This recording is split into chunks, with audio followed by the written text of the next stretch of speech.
ঈদ মুবারক। আজকে বাংলাদেশের প্রতিটি গ্রামে, প্রতিটি বাজারে,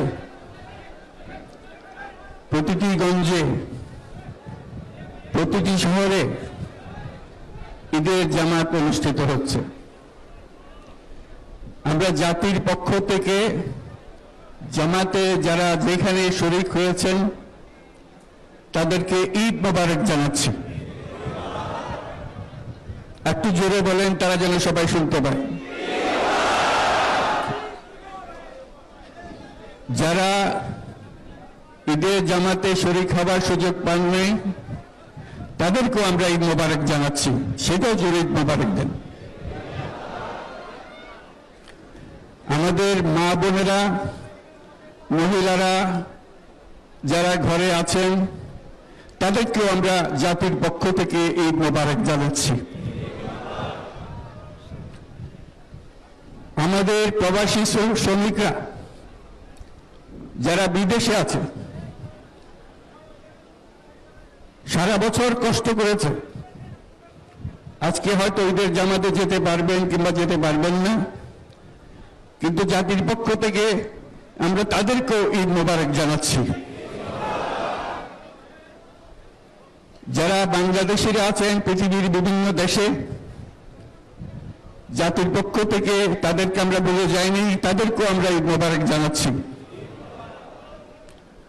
যারা হাসপাতালে আছে, রোগী বিভিন্ন কারণে ঈদের জামাতে যেতে পারেন নাই, তাদেরকেও ঈদ মোবারক জানালাম। ঈদ দূরত্ব ঘুচানোর দিন, নৈকট্যের দিন, ভালোবাসার দিন। আজকে সেই দিনটা আমরা যেন গভীর ভালোবাসার সঙ্গে উদযাপন করতে পারি, সেই মেসেজ আমরা যেন সবার কাছে পৌঁছে দিতে পারি। আজকে একটা অটুট ঐক্য গড়ে তোলার দিন, এবং আমরা স্থায়ীভাবে এই ঐক্য গড়ে তুলতে চাই। ঈদের জামাতের এটাই আমাদের কামনা। আজকে মোনাজাত হবে, মোনাজাতে আমরা অবশ্যই যেন স্মরণ করি, আল্লাহর কাছে প্রার্থনা করি। আমাদের এই নতুন বাংলাদেশ গড়ার যারা সুযোগ দিয়েছে, যে বীর সন্তানরা আত্মাহুতি দিয়েছে, আল্লাহ যেন তাদের রূহের মাগফিরাত দেন, তাদের শান্তি দেন। আমরা তাদের মোনাজাতে সেটা যেন আমরা অংশ রাখি। আর মোনাজাতে যারা আহত হয়েছেন, যারা স্বাভাবিক জীবন থেকে বিচ্যুত হয়ে গেছে, এই দেশের জন্য নিজেদের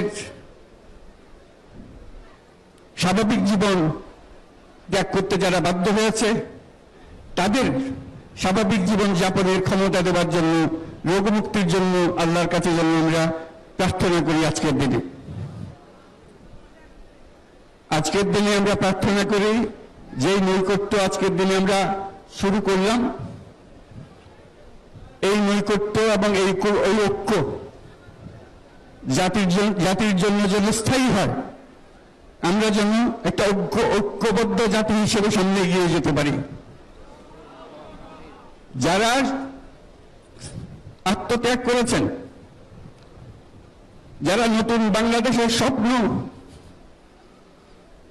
বাস্তবায়ন করার জন্য নিজের আত্মাহুতি দিয়েছেন, বেঁচে থাকলেও স্বাভাবিক জীবন যাপন করতে পারছেন না, তাদের স্মরণে আমরা যেন মোনাজাত করি আল্লাহর কাছে। আমরা অবশ্যই সেই স্বপ্ন বাস্তবায়ন করব। শত বাধা সত্ত্বেও, যত বাধাই আসুক, আমরা ঐক্যবদ্ধ জাতি হিসেবে এই নতুন বাংলাদেশ গঠন করব ইনশাআল্লাহ। এই মোনাজাতটা আপনারা সবাই মিলে একসঙ্গে করবেন। ধন্যবাদ সবাইকে। ঈদ মোবারক সবাইকে।